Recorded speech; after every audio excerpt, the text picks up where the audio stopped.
like crippling and life-threatening to describe the weather, you already know that we're in for a monster. Those monsters started coming in as early as 8 this morning with snow flurries and then snowflakes, and then we've got heavy winds that are starting to come in. Before we get to that, though, we understand that the mayor is speaking. We're going to bring him in live now. Right now, Sanitation Men's Association, for his friendship and his leadership. I want to thank Commissioner Esposito. Has been doing a great job all day, getting all the agencies on the same page about how we're going to handle the hours ahead and the days ahead. I'm going to keep saying to everyone, take caution, take precautions, be careful. A lot ahead of us. This is literally the calm before the storm. It's about to start in earnest, and when it does, it's going to come in very fast, very hard, and people have to be very, very careful. Stay off the streets, stay off the sidewalks. Again, clarifying that starting at 11 o'clock tonight, only authorized vehicles on the streets. At 11 o'clock, only authorized vehicles. We don't want to see anything but authorized vehicles on the streets after 11.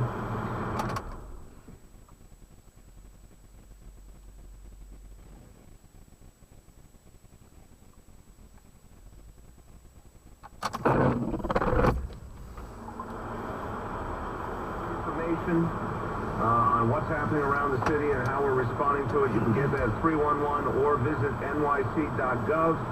If you see anything you believe is a life-threatening situation, call 911. And on a human level, look out for your neighbors, look out for the people in your neighborhood, look out for senior citizens, look out for the disabled, look out for the homeless. You don't know if you might be the one to save someone's life because you took the time to check in on them. Please do that for your fellow neighbor. With that, any questions we'd be happy to take.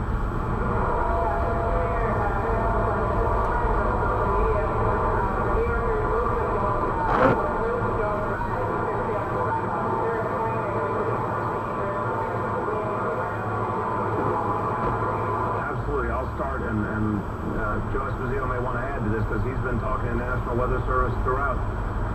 This snow is going to be very fast accumulation. There'll be drifts, there'll be visibility problems, there'll be high winds.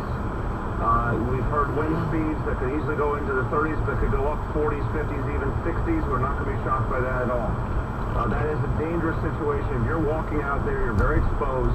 If you slip and fall, it could be a really bad situation. You may not be visible. So people need to assume it's not a night to be out walking around. And I think that's going to be the case for a lot of tomorrow as well. You want to add?